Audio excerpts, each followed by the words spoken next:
Coming up, the East Kentucky Dream Center is making some kids' dreams come true.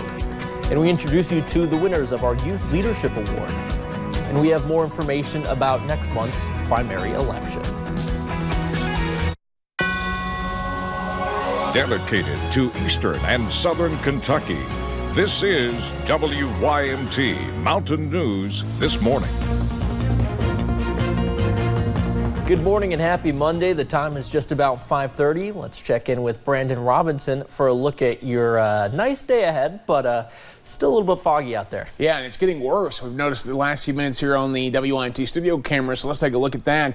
And you're seeing the fog getting more dense by the minute, so please give yourself plenty of time to get around this morning as you head out. It's mainly in the valleys, though. We look at the US 119 up on top of Whitesburg Pine Mountain camera, and no fog up on the ridges this morning, so that's some good news for you. Temperatures in the valleys in the low to mid 40s there. We're seeing 45 in Logan, 42 here in Hazard, 43 London, but you see a lot of 40s and 41s down south, 47 there in Jackson. Your day planner, we are going to see again the possibility for some decent temperatures as we head through the daytime hours. We are going to see temperatures in those 70s as we head through the afternoon hours, and lots of sunshine, so get out there and enjoy it. Rest of the forecast is on the way here in just a few minutes. Connor?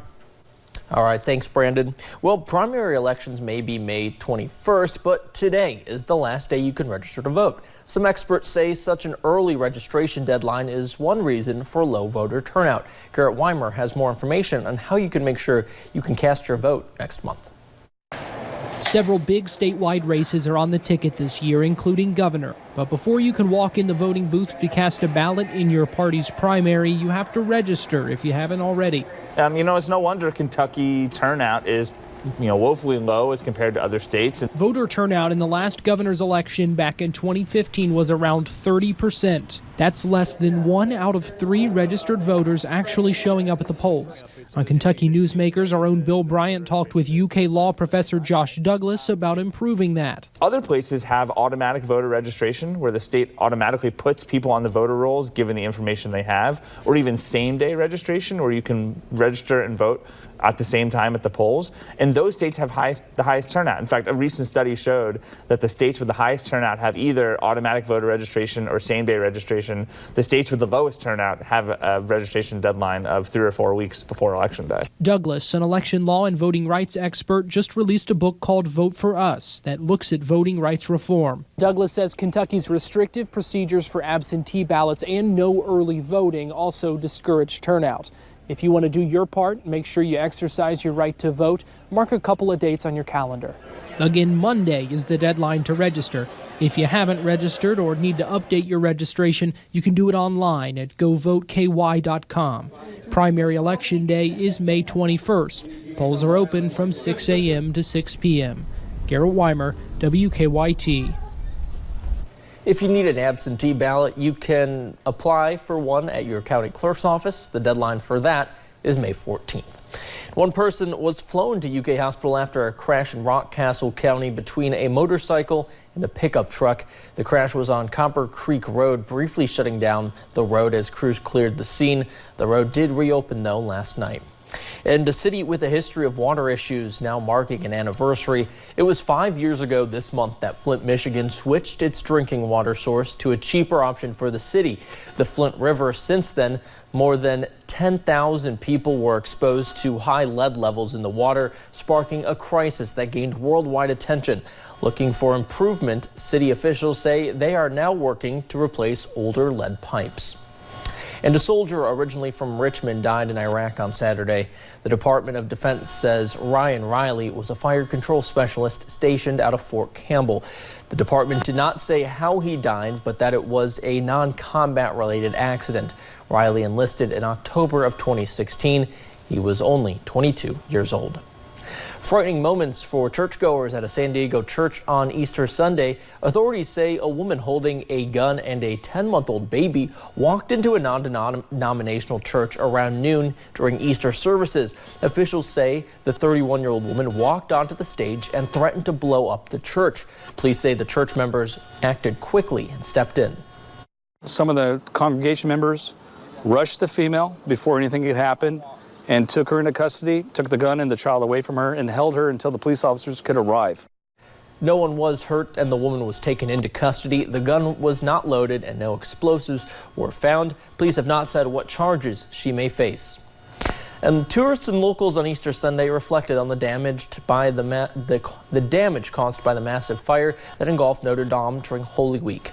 Meanwhile, on the right bank of the Seine River, a special Easter Mass was held for a swift reconstruction of a beloved monument at the St. Eustache Church.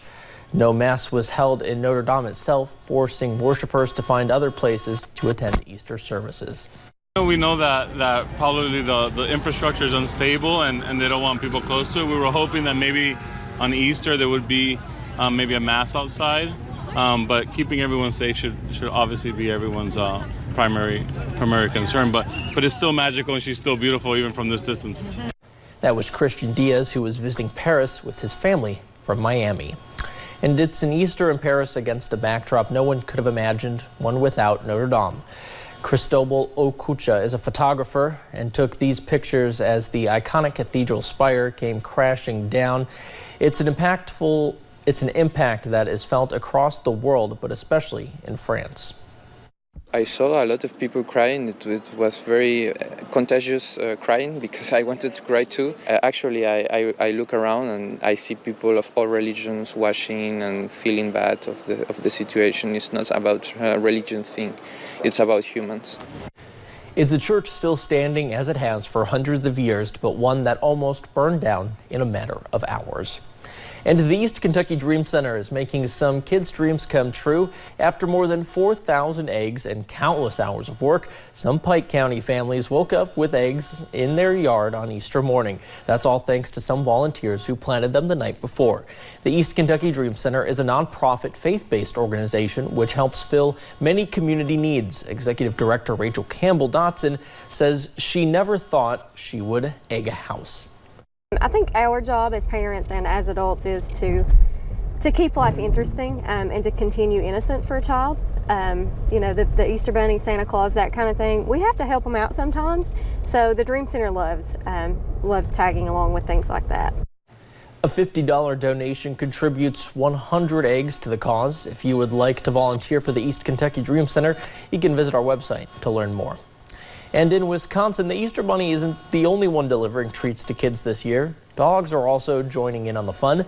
The Brown County Parks Department hosted its third annual dog Easter egg hunt. The four-legged friends searched around the Brown County Dog Park for eggs filled with treats. The event costs $5 to participate, and the money goes towards county parks and the Wisconsin Humane Society. CHAR. It stands for Community Homes for Homelessness and Addiction Recovery. It's a project underway in Harlan County dedicated to building and buying tiny homes to use as transitional housing for those in need. But the people behind it, well, they've been able to make it a reality all while still working at getting their diploma. High school diploma, that is. I'm proud to introduce you to the winners of the Youth Leadership Award, the students with CHAR. In Harlan County High School, you'll find a passionate group of students working to build a better Harlan County. We want to help all these people that need the help. This group wanted to find a way to turn a project, I mean, people think about it, but it really isn't a forefront problem, into something much more. To be more than a project of something we had just had to do to fulfill a requirement. So in came this idea. Our goal through the whole CHAR project is to eventually have a 20-home subdivision in Harlan for people in our community to be able to have transitional housing. A community of tiny homes that would serve those recovering from drug addiction or folks that are homeless trying to get on their feet. Give them a stable roof over their head, a place to get food, a place to get a job. And they are making progress. We have 3 tiny homes ready for placement, with a 4th one being built at a nonprofit, Christ's Hands. So we're hoping to place these in a tiny home, more like a subdivision, so that they would all be in an area easily monitored. Right now, they're still working on getting them set up. So right now, the tiny homes are not in place yet. We're still working on the permitting phase. There's a handful of legal procedures to go through, how old the people have to be, and so on. But in the meantime, we also have our YouTube channel where we do videos and we talk about the houses and we talk about a lot of information on there. They're working on telling the story. We were able to secure 3 of these homes and now have them here in Harlan, Kentucky, waiting to be utilized for their YouTube channel and website being the focus right now.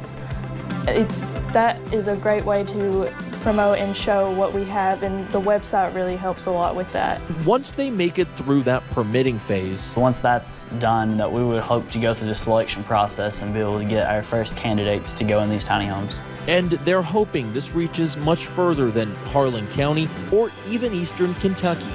And we're also hoping to make this a nationwide model. We feel like that every community across the nation could have stuff like this, because there's homeless people everywhere. It's a big project, but the sheer will they have to make this a reality, well, that can move mountains. The winners of the Youth Leadership Award, the students with CHAR. The East Kentucky Leadership Conference is this Thursday and Friday at the Benham Schoolhouse Inn in Harlan County. You can find more information about the conference, including how you can attend, on our website. Well, coming up on Mountain News this morning, a series of celebrity breakups and celebration of sobriety. Easter Sunday was a mix of clouds and a little bit of sunshine with cooler conditions. If you've missed the warmer temps we've had recently, we're bringing them back today. I'll have the full forecast in about 3 minutes.